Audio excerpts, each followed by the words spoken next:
उनके घर में कभी दरिद्रता नहीं होगी तथा उनको कभी प्रेमी जनों के विक्षोभ का कष्ट भी नहीं भोगना पड़ेगा। इतना ही नहीं, उन्हें शत्रु से, लुटेरों से, राजा से, शस्त्र से, अग्नि से तथा जल की राशि से भी कभी भय नहीं होगा। इसलिए सबको एकाग्रचित होकर भक्ति पूर्वक मेरे इस महात्म्य को सदा पढ़ना और सुनना चाहिए।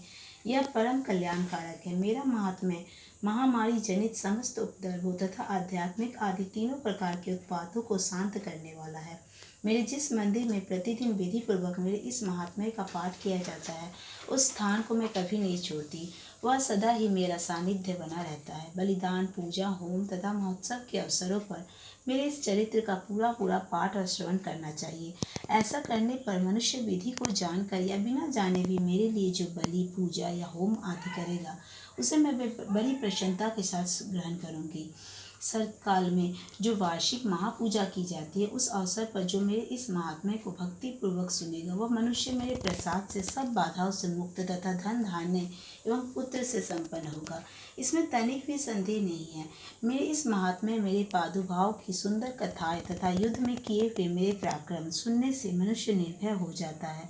मेरे महात्म्य का श्रवण करने वाले पुरुषों के शत्रु नष्ट हो जाते हैं, उन्हें कल्याण की प्राप्ति होती है तथा कुल आनंदित होता है। सर्वत्र शांति, कर्म में बुरे स्वप्न, दुस्वप्न शुभ स्वप्न में परिवर्तित हो जाता है। बाल ग्रहों से आक्रांत हुए बालकों के लिए यह महात्म्य शांति कारक है तथा मनुष्य के योग के बल का नाश करने वाला है। इसके पाठ से राक्षसों, भूतों और पिशाचों का नाश हो जाता है। मेरा यह सब महात्म्य मेरे सामीप्य की प्राप्ति कराने वाला है।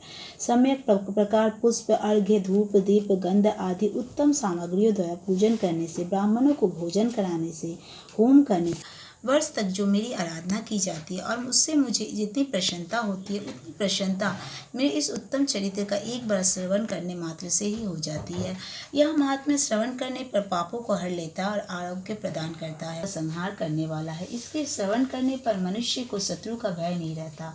देवताओं, मनुष्य और ब्रह्मर्षियों ने मेरी जो स्तुतियाँ की है, वन में, सुने मार्ग में अथवा दावानाल से घिरे जाने पर, निर्जन स्थान में सिंह, व्याघ्र या जंगली हाथियों के पीछा करने पर, कुपित राजा के आदेश से वध या बंधन के स्थान में ले जाए जाने पर, अथवा महासागर में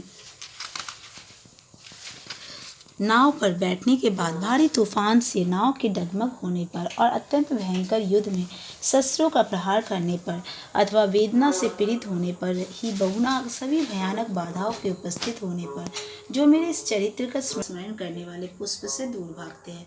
ऋषि कहते हैं, योग कर प्रचंड पराक्रम वाली भगवती चंडिका सब देवताओं के देखते ही देखते वही अंत ध्यान हो गए। फिर समस्त देवता भी शत्रुओं के मारे जाने से निर्भय हो पहले ही भांति यज्ञ भाग का उपयोग करते हुए अपने अपने अधिकार का पालन करने लगे।